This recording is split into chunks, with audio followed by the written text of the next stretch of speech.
서울중구의 정호준입니다. 우리 장관님, 그 모바일 유심카드 잘 아시죠? 네. 유심카드가 뭡니까?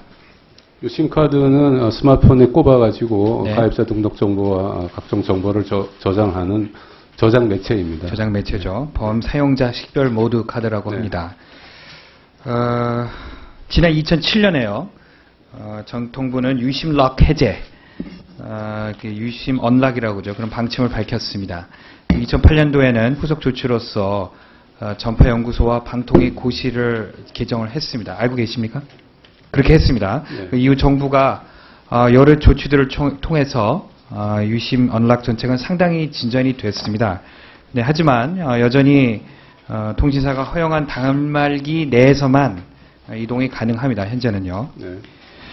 우리 장관님 그 유심 고유 번호인 IMEI 그 잘 알고 계십니까? 에 대해서 예, 쉽게 말해서 유심만 있으면 그 IMEI만으로도 사용자 식별이 가능한 것으로서 단말기는 물론 기술상으로 어떤 통신사를 선택해도 문제가 없습니다.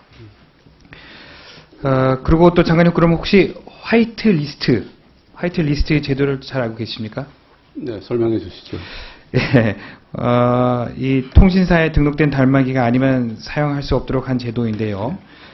이 제도를 운영 중인 나라는 우리나라가 유일하다고 합니다. 이 화이트리스트 제도는 불법 단말기의 접근을 차단하려는 목적으로 통신사가 유통을 허가하지 않는 단말기는 허용할 수 없도록 한 제도입니다. 그러다 보니까 국내에서는 그 폰 판매점이 아니면 폰을 구입할 수가 없고 또 구입하는 동시에 개통을 해야 되고 이조차 약정을 하지 않으면 개통이 안 되는 그런 현실이 있습니다. 결국 통신사들은 이 IMEI 화이트 리스트 제도를 악용해서요 판매 유통을 장악하고 또 독과점 지위를 악용해서 제조사 리베이트, 음성적 보조금 지급 등 기형적인 유통 구조를 고착해 왔다는 지적이 높습니다. 알고 계신가요? 네. 또한 그 제조사 입장에서도 통신사가 단말기를 일괄 구입함으로써 재고 부담이 적고 유통 비용까지 절감되는 효과가 있다는 점에서 이런 기형적 유통 구조 고착에 또 이 제조사 또한도 동조해 왔다는 지적이 높습니다. 우리 장관님 지금의 그 단통법 문제는 결국 보조금 논란이 있다고 저는 생각을 합니다. 하지만 본질적인 유통 구조 개선에는 큰 도움이 되지 않는 것으로 보이는데 따라서 해외에서 시행 중인 이런 블랙리스트 제도를 좀 강제하고 통신사 제조사 단합 구조를 깬다면요 유통거품이 좀 사라지게 될 것은 물론이고 또 외산의 그 폰들이 그 국내 진출을 좀 원활하게 돼서 시장 가격이 안정될 수 있다고 저는 보이는데 이에 대해서 우리 장관님 견해를 좀 말씀해 주십시오. 네, 제가 파악한 바로는 2010년도에 화이트리스트 제도가 국내에서 폐지되고 네. 지금 말씀하신 블랙리스트 제도로 바꾸었다고 알고 있습니다. 그와 관련하여서 사용자 권익과 이동성을 보장하기 위한 그러한 조치가 더 강화되어야 된다고 블랙리스트 제도가 완벽하게 되지는 않았죠. 지금은 소위 말해서 그 여전히 그 통신사가 허용된 단말기 내에서만 되고 있고요. 완벽하게 되어 있지는 않습니다. 네. 그래서 저는 이 소비자의 지갑을 털어서 통신사 주머니를 채우는 이런 유심 정책은 좀 반드시 재고가 돼야 된다고 저는 생각합니다.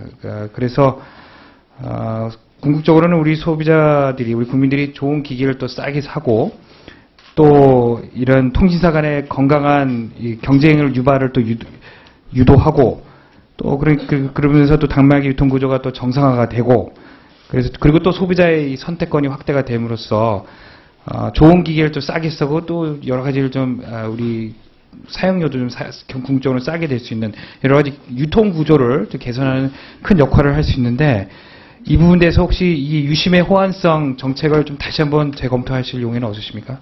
네, 말씀하신 점이 유념해서 저희가 개선할 점이 있으면 개선하도록 하겠습니다. 예, 그럼 꼭 다시 한번 좀 검토를 좀 부탁을 드리겠습니다. 왜냐하면 아까도 제가 말씀드렸듯이 저희 나라만 지금 그렇게 하고 있는데 여러 가지 사항들이 바뀌었기 때문에 한번 다시 또 재검토 부탁을 드리겠습니다.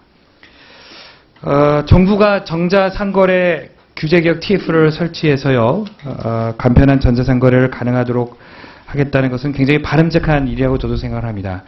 그런데 금감원 자료에 의하면요, 2012년도에 한 해 신용카드 부정 사용 건수가 48,000건, 5만 건이나 됩니다. 어마어마한 것 같은데, 액수는 한 335억 원 정도에 이른다고 합니다.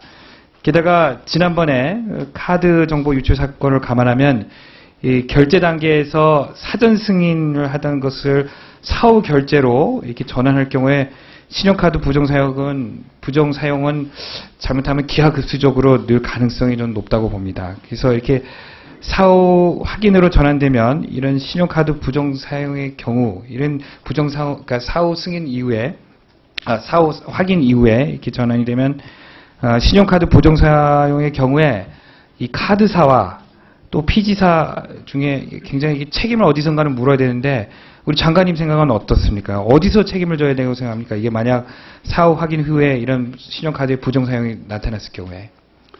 그거는 이제, 인터넷 금융에 관련된 아주 복합적인 문제가 되겠습니다만은, 물론 이런 사항 자체는 금융 문제이기 때문에 금융이 소관이기는 합니다. 그러나 인터넷 금융이 우리나라가 굉장히 낙후되어 있다는 점을 감안해서 조금 더 적극적이고 전향적인 판단을 해주기를 저희는 아니요, 근데 이게 규제개혁에서 요구하고 전자상거래의 사전 승인을 갖다 사후 확인으로 하겠다라고 지금 규제개혁에서 방향을 그렇게 잡고 있는 것인데, 네.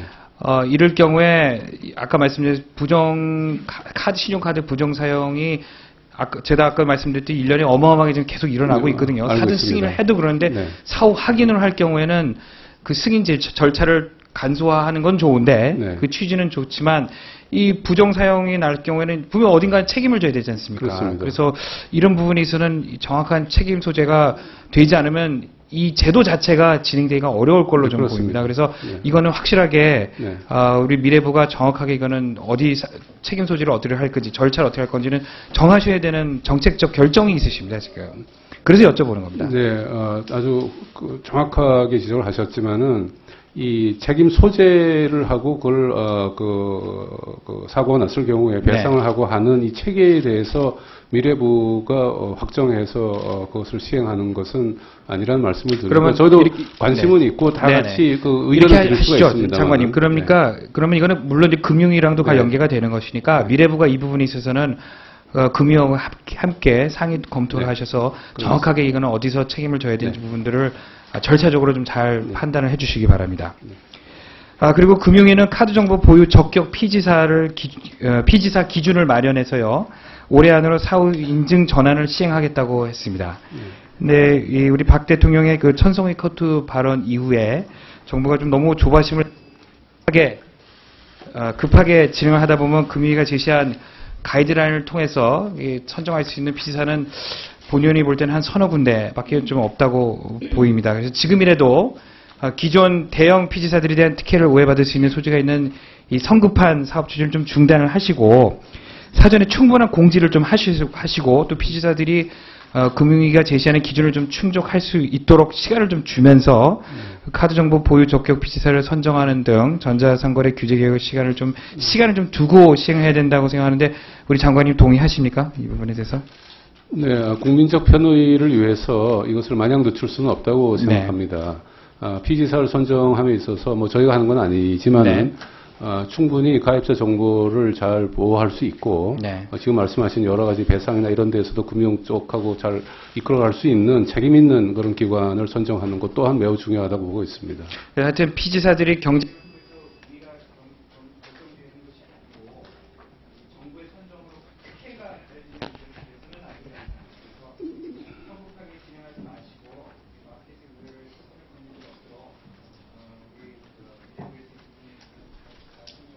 네, 의원님의 염려에 유념해서 관계부처와 잘 협의하도록 하겠습니다. 예, 정호준 의원님 수고하셨습니다. 다음은 조혜진 의원님 질의하시겠습니다.